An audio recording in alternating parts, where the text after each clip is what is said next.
Bonsoir, le temps était très doux ce dimanche avec des températures qui ont atteint 20 degrés dans le centre, 23 au sud-ouest et des orages se sont déclenchés dans l'ouest du pays. Ils circulent d'ailleurs encore ponctuellement ce soir.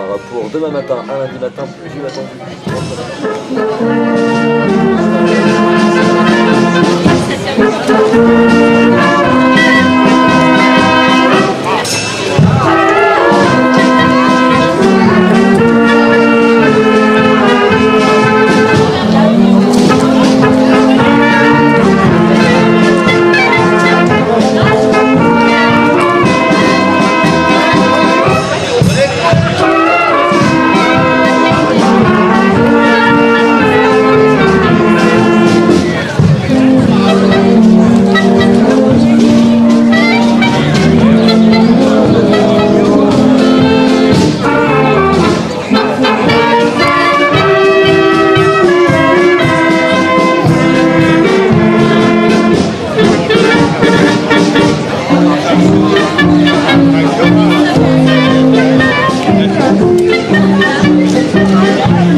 Alors comment ça se passe? On trouve un animal et puis on vous appelle?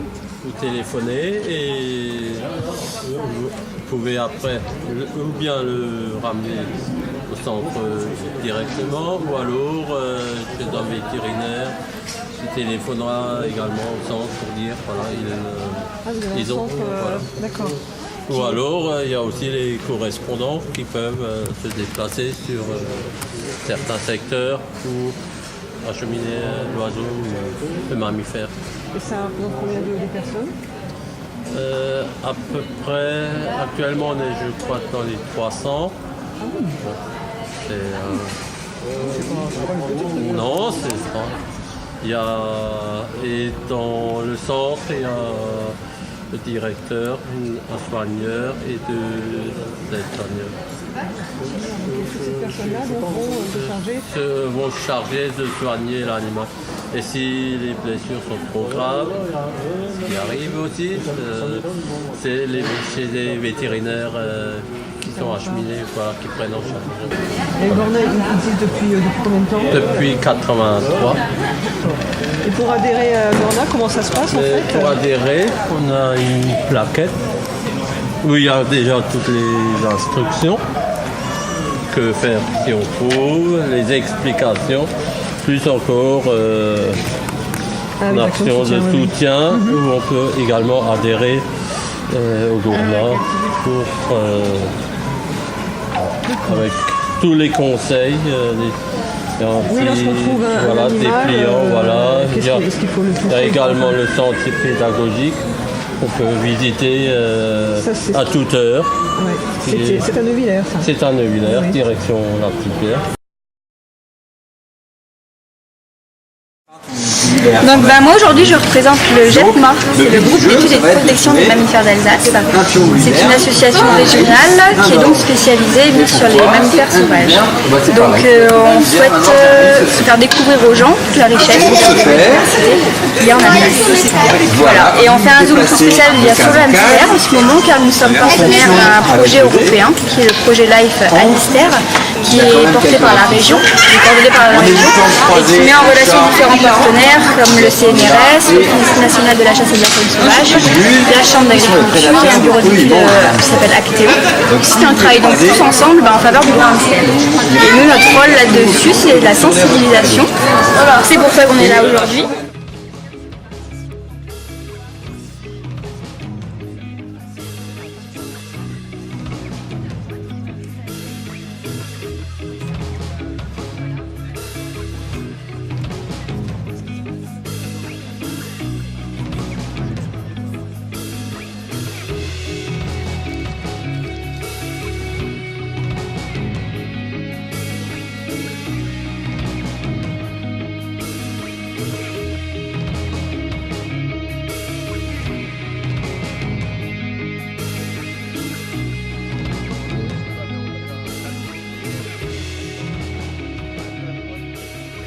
Et donc nous on est plus spécifiquement sur les projets de développement territorial de transition énergétique.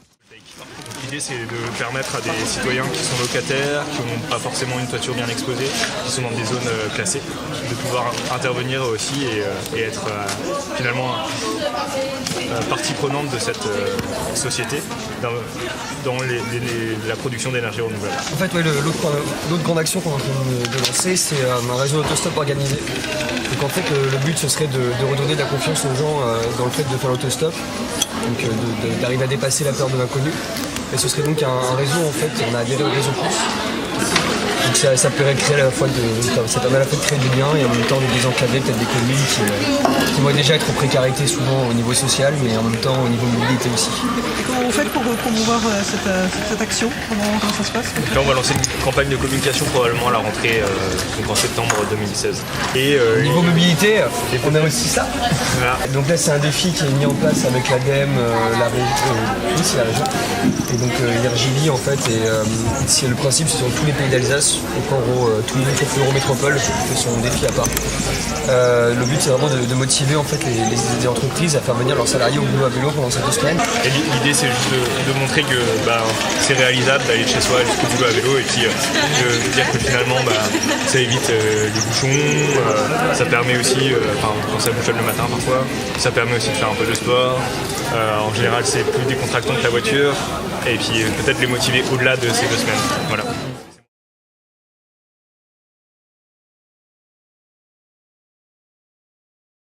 En fait, c'est des photos qui sont extraites de l'Observatoire photographique du paysage.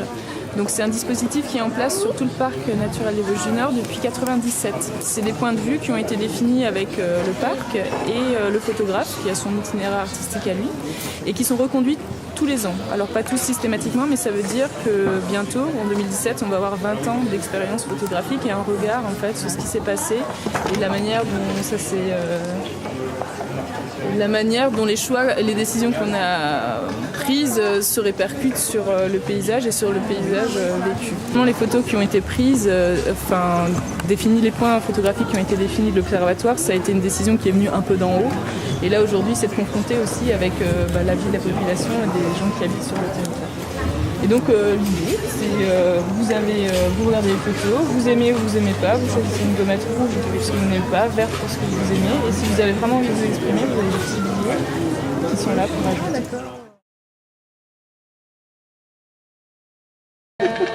J'ai pareil sur le terrier. Je vous montre un peu la navigation dans le terrier.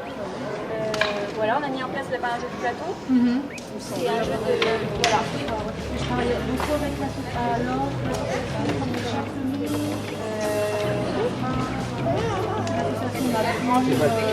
l'épidèse.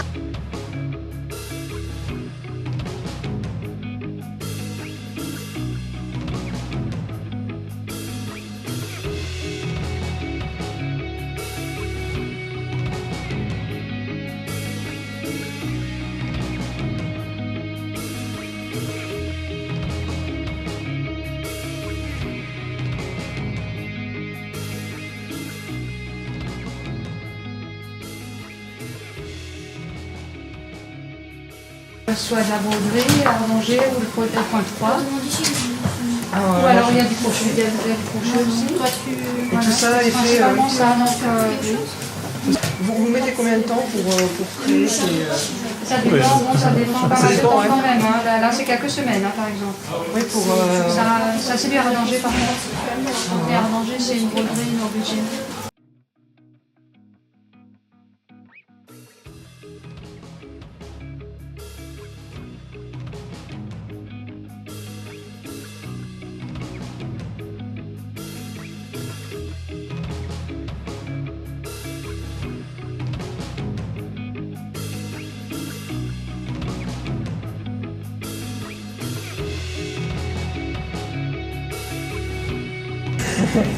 Bon, c'est très minutieux, hein. Donc tout est fait à la main, il y a de la feutrine. Moi j'essaye toujours de mettre des vieilles dentelles, des vieux tissus, des vieux boutons. J'aime bien travailler avec ce genre de choses. Voilà, après tout est fait à la main, les petits cœurs sont faits à la main, les fleurs sont faits à la main. Les chats sont faits à la main aussi, oui. Voilà. Et ça peut effectivement prendre du temps en fonction ça prend beaucoup de temps, hein. Je ne pourrais même pas vous dire. Hein. Et c'est sur demande particulière? Non, c'est l'inspiration. C'est l'inspiration, il n'y a pas de demande. Souvent, je pense.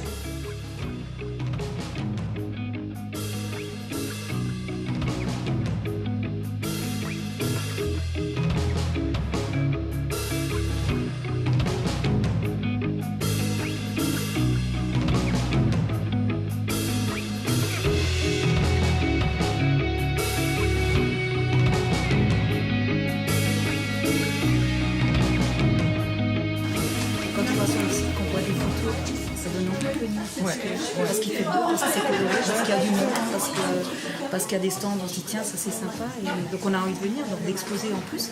Ouais, c'est plutôt sympa. Ouais, c'est vrai que c'est sympa.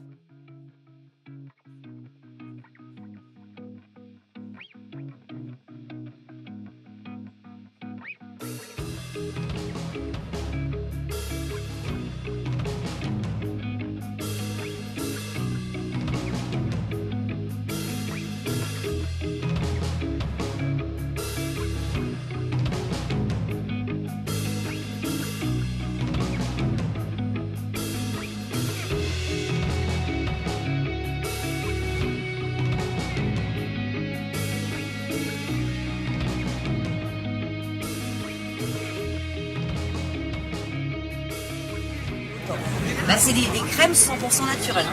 Alors, on va commencer. Alors, ce qu'on fait ici, c'est d'apprendre aux gens à faire les choses soi-même.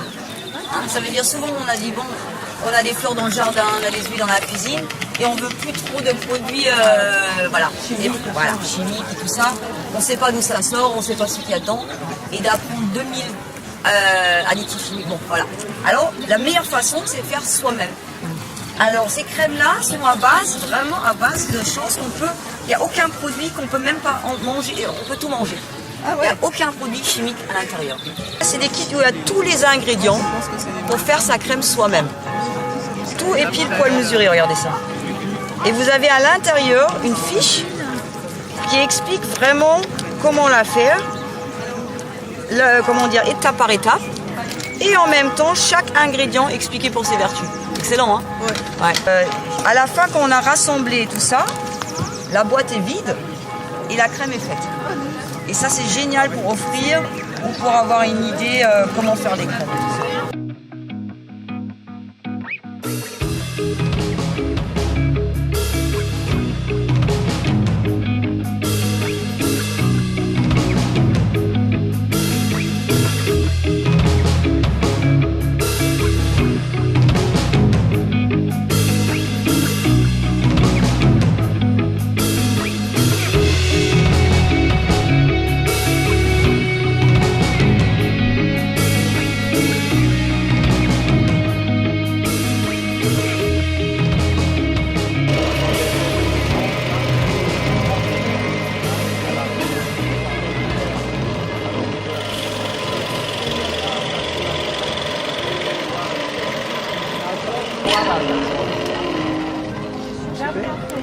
Super. On a regardé. Ah ouais, super.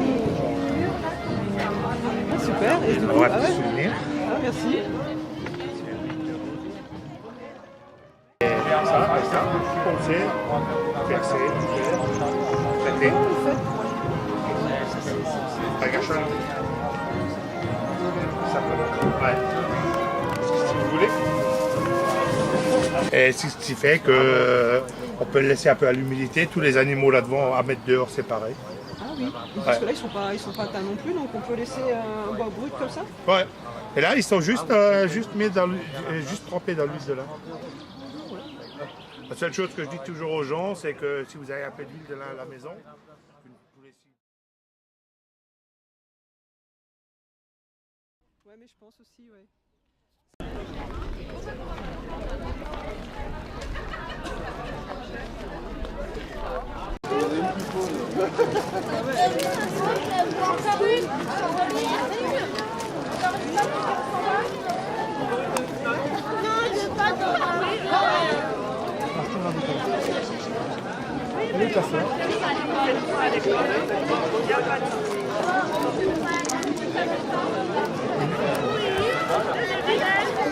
Le week-end prochain, ça s'annonce très doux, samedi comme dimanche, avec un temps souvent lumineux, encore quelques averses et quelques coups de tonnerre, notamment au nord, mais d'une manière générale, l'atmosphère s'annonce printanière.